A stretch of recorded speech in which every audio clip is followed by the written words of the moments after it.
Ahead of the Mandir consecration, it has become almost a free-for-all for those taking pot shots at the Hindu faith and the Ram Mandir amid all-round attacks. The Prime Minister today took on the INDIA Alliance for consistent attempts at the Hindu faith. Listen. इंडी गठबंधन हमारी आस्था पर चोट करता है। इन्होंने मंदिरों को, हमारे त्योहारों को भी लूट का माध्यम बना दिया है। त्रिशूलपुरम के साथ जिस प्रकार की राजनीति की जा रही है वो दुर्भाग्यपूर्ण है। सबरीमाला में भी जिस प्रकार की अव्यवस्था सामने आई है उससे भी श्रद्धालुओं को बहुत असुविधा आई है। ये यहां की राज्य सरकार की अक्षमता का प्रमाण है।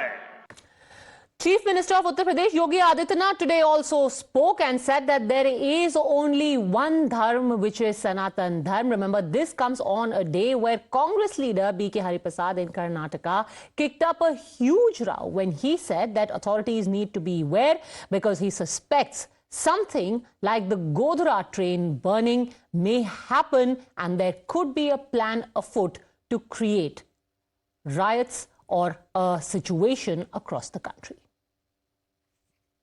धर्म एक ही है और वो सनातन धर्म है। बाकी पर्सनैलिटी हो सकती है, पंथ हो सकते हैं, संप्रदाय हो सकते हैं। हर देश, हर काल, हर परिस्थिति में जो अपनी जीवंतता को बनाए रखा है, बिना डिगे, बिना हटे, बिना झुके, वह बना रहा है। और इसीलिए दुनिया के अंदर बहुत कुछ आए, बहुत कुछ चले गए, बहुत सारे लोग आए, बहुत सारे लोग चले गए, लेकिन सनातन धर्म अपनी इस अनवरत यात्रा को सम और विषम परिस्थितियों का सामना करते हुए निरंतर बनाए हुए है। कुछ कालखंड में कुछ बैरियर आए होंगे, कुछ बाधाएं आई होंगी, कुछ चुनौतियां आई होंगी। अगर हमने बाधाओं का सामना नहीं किया, वे कुछ दिन तक, कुछ देरी तक उन्होंने समाज को चुनौती दी होगी, सनातन धर्मावलंबियों को चुनौती दी होगी, लेकिन जब एकजुट होकर के स्वर एकजुट होकर के निकल पड़ा और एक स्वर में पूरा भारत बोल पड़ा तो विजयश्री का वर्णन करने में बहुत देर नहीं लगती है। Now, these comments have come from leaders like Yogi Adityanath and the Prime Minister himself at a time where not just about Ram Mandir, but there's an ongoing debate about how there can be open season when it comes to one faith. Whether it was talk about the Ram Mandir consecration or people taking out Akshat Yatras across the country or generally talking about a Hindu resurgence. Again and again, the idea of a Hindu Rashtra, a potential Hindu Rashtra has been bandied about. So while B.K. Hariprasad of the Congress spoke of how there could be violence or a violent situation created in India around the Ram temple consecration, Yatindra Siddaramaiah spoke about how India could one day become like Pakistan or Afghanistan if the idea of Hindu Rashtra was allowed to survive. ಪ್ರಯತ್ನ ಪಟ್ಟರು. ಹಾಗಾಗಿ ಸಂವಿಧಾನ ನಮಗೆ ಮೂಲ ಧರ್ಮ ಗ್ರಂಥ ಆಗಬೇಕು. ಆ ಸಂವಿಧಾನದ ಕಾರಣದಿಂದ ಇವತ್ತು ನಾವು ಸಮಾನತೆಯನ್ನು ಸಾಧಿಸಕ್ಕಾಗಿದೆ. ನಾವು ಕೂಡ ಆತ್ಮವಿಶ್ವಾಸದಿಂದ, ಸ್ವಾಭಿಮಾನದಿಂದ ತಲೆ ಎತ್ತಿ ನಾವು ಸಂಘಟನೆ ಮಾಡೋದಕ್ಕೆ ಸಾಧ್ಯ ಆಗಿದೆ, ನಮ್ಮ ಹಕ್ಕುಗಳನ್ನು ಪಡೆಯೋದಕ್ಕೆ ಸಾಧ್ಯ ಆಗಿದೆ. ಹಾಗಾಗಿ ಸಂವಿಧಾನದ ಬಗ್ಗೆ ನಾವು ಯಾವುದು ಗೌರವ ಇಟ್ಕೋಬೇಕು, ಅದನ್ನು ರಕ್ಷಿಸುವಂಥ ಕೆಲಸ ಮಾಡಬೇಕು.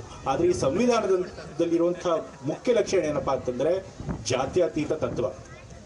ಯಾವತ್ತೂ ಒಂದು ದೇಶ ಜಾತ್ಯತೀತತೆಯನ್ನು ಬಿಟ್ಟು ಒಂದು ಧರ್ಮದ ಹಿಂದೆ ಹೋಗುತ್ತೆ, ಧರ್ಮದ ರಾಷ್ಟ್ರವಾಗಿ ಹೊರಡುತ್ತೆ, ಆಗ ದೇಶ ಖಂಡಿತ ಅಭಿವೃದ್ಧಿ ಆಗಕ್ಕೆ ಸಾಧ್ಯ ಆಗೋದಿಲ್ಲ. ಸಂವಿಧಾನ ಕರ್ತೃಗಳಾದಂತಹ ಅಂಬೇಡ್ಕರ್ ಅವರೇ ಹೇಳಿದ್ದಾರೆ, ನಮ್ಮ ದೇಶ ಏನಾದರೂ ಹಿಂದೂ ರಾಷ್ಟ್ರ ಆಗ್ಬಿಟ್ರೆ ಅದಕ್ಕಿಂತ ದೊಡ್ಡದಾದ ಅಪಾಯ ಈ ದೇಶಕ್ಕೆ ಯಾವುದೂ ಇಲ್ಲ ಅಂತ. ಇವತ್ತು ನಮ್ಮ ನೆರೆ ರಾಷ್ಟ್ರಗಳನ್ನೇ ನೋಡಿ, ಪಾಕಿಸ್ತಾನ ಇರ್ಬೋದು, ಅಫ್ಘಾನಿಸ್ತಾನ ಇರ್ಬೋದು, ಇರಾನ್ ಇರ್ಬೋದು, ಅಲ್ಲೆಲ್ಲ ಏನಾಗಿದೆ, ಧರ್ಮದ ಹೆಸರಲ್ಲಿ ರಾಷ್ಟ್ರನ ಅವರು ಸ್ಥಾಪನೆ ಮಾಡಿದ್ರಿಂದ, ಧರ್ಮದ ಹೆಸರಲ್ಲಿ ರಾಷ್ಟ್ರ ನಡೆಸೋದ್ರಿಂದ ಅವರು ಸಂಪೂರ್ಣವಾಗಿ ಸರ್ವಾಧಿಕಾರಿತ್ವಕ್ಕೆ ಹೊರಡಬೇಕಾಯಿತು, ದೇಶ ವಿನಾಶ ಸ್ಥಿತಿಗೆ ಹೋಯಿತು, ಮತ್ತೆ ಅಲ್ಲಿನ ಜನರು ತಮ್ಮ ಹಕ್ಕುಗಳನ್ನು ಕಳ್ಕೋಬೇಕಾಯಿತು.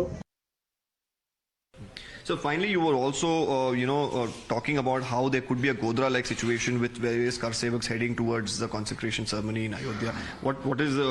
No, because we have seen, if you go back to the history of 30 long years, we have seen how these people try to disturb the peace and, try to fish in the troubled waters.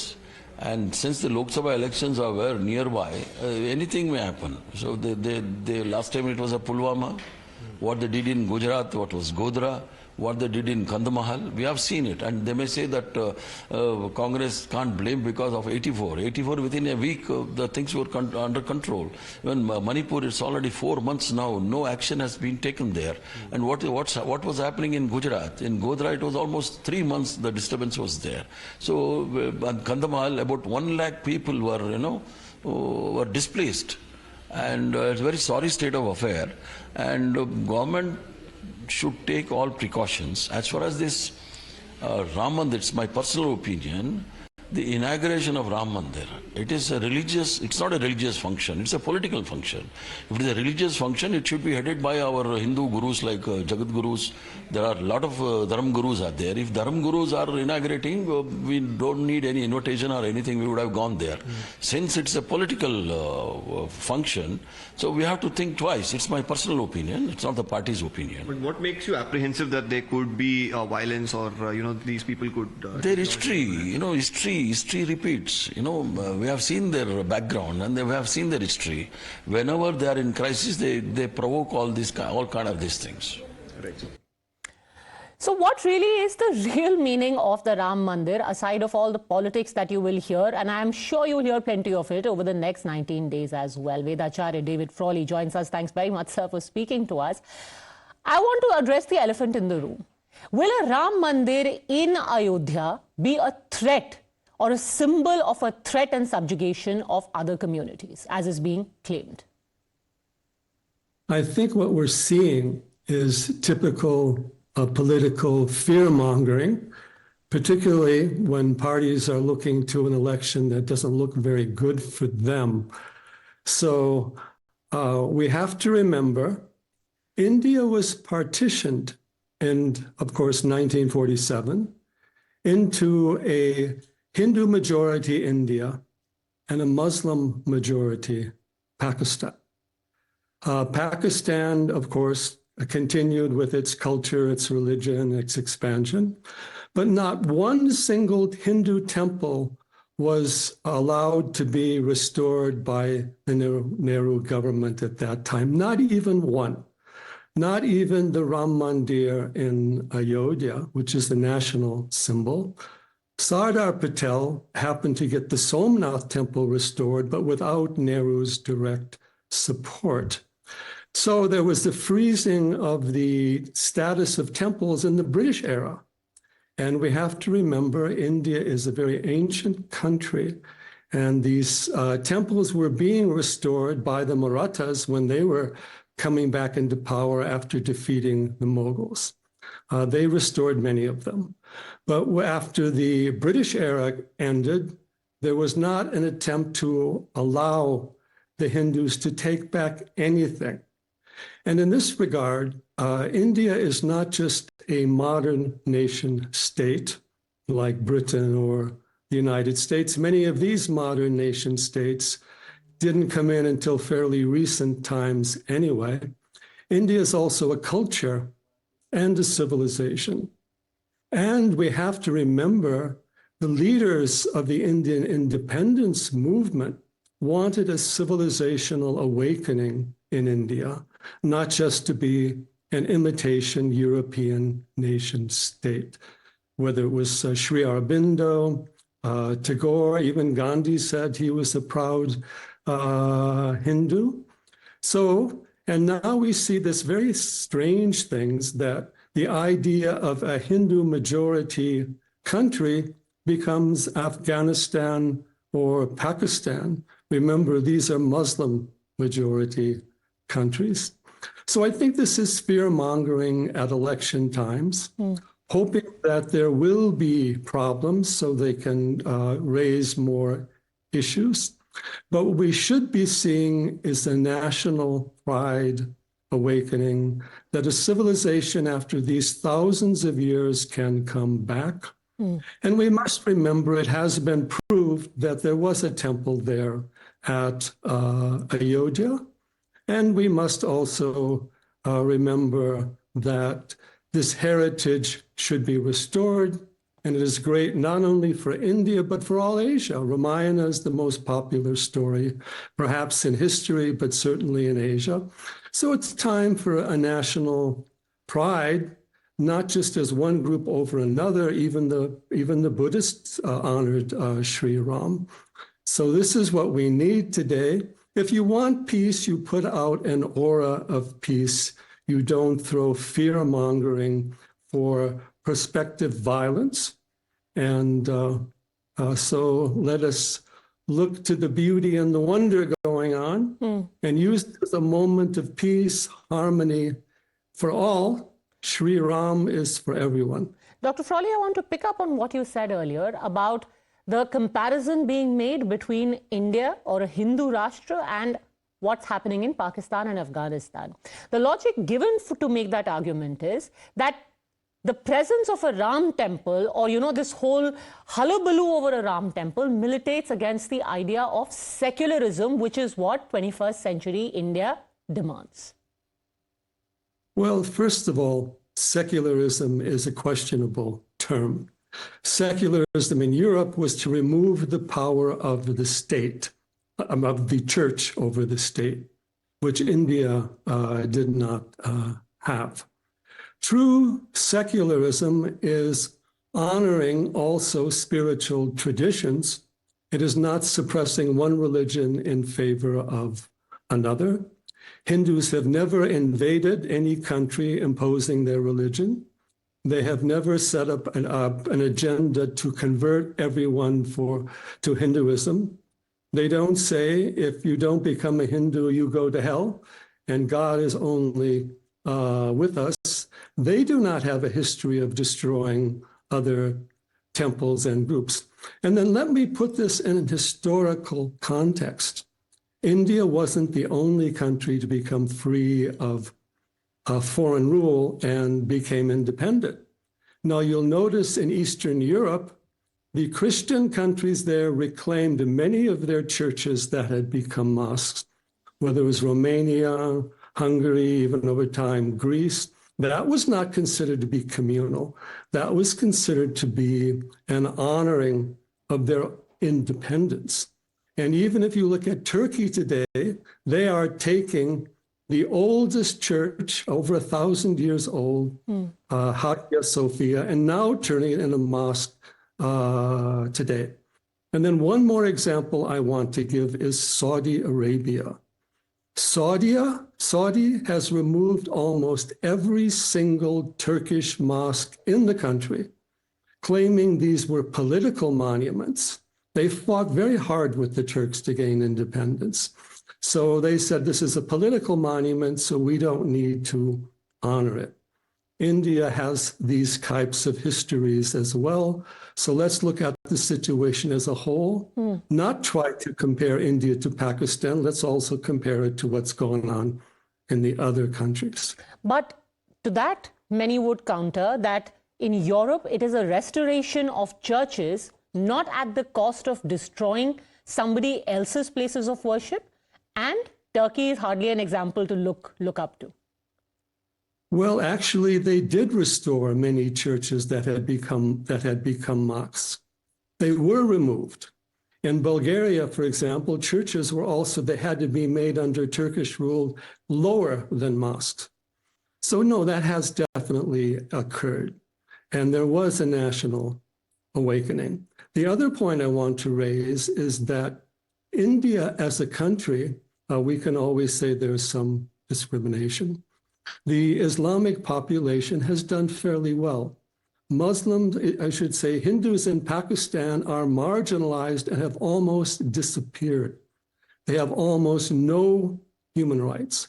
And no one is quoting Hindu texts to justify that. They are quoting their own local traditions. And in India, for example, we have prominent Muslim journalists who can speak out against what is happening. There are no such Hindu journalists in Pakistan who can speak out about what is happening to them. So the equation of Hindus in India with Muslims in Pakistan is a totally false equation. And let us set that aside. And let us also remember what is going on here is an awakening to India as a whole. Ram Mandir is, Ram is the symbol of Dharma. Ramayana is the greatest, one of the greatest books in the world. Why can't it be honored in a free India? Hindus were under minority rule under the British and Mughals and others. Now we're told that democracy, which is supposedly rule of the majority, Hindus can't have a majority rule because that is offensive to the minorities. So they're wrong as a majority, they're wrong as a minority. You're saying Hindus have no rights. And you don't want Hindus to have rights because you're afraid certain groups that Hindus might vote against them. Dr. Frawley, when I speak to a lot of young people at work outside, a lot of them ask me, why? What's the need to have a Ram Mandir? How far back will you go to try and reclaim the civilizational pride that you referred to? 100 years, 200 years, 10,000 years, and what's the point? Well, let's again look at history.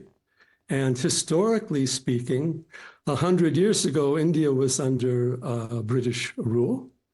And the Ram Mandir has been an issue all along. And you have to understand, Ram Mandir is probably the main symbol of India's history, civilization, and culture. Why can't you honor that? Other countries honor their traditions. And so I think that's a false statement or equation. And we have to remember, why do people honor India? For example, I live in the United States. I've been involved in Indian teachings. It is for the Indian spiritual traditions, yoga, Vedanta. We have a Ram temple about an hour from here that was set up by the disciples of Neem Karoli Baba. You also have Ramayana in Vietnam, in Indonesia, in Buddhism. So why can't India have its civilizational identity? The Greeks and Romans honored that. Columbus was looking for India when he went to America. Let us honor India as a civilization and its literature, its culture, its music and dance is also rooted in the Ramayana. Its festivals. You have all these festivals from Ram Navami connected to Sri Ram. Are those also supposed to go because they are not appropriate? I think the youth may not know the past, but I think they should also recognize that we cannot make India equivalent to Pakistan or even to the United States. India has to be India, and as the Constitution says, that is the India that is Bharat. That is the ancient name. It's not the India named by the modern communist. I will leave it at that. Dr. Frawley, pleasure as always to speaking to you. Thanks very much for joining us. Thank you.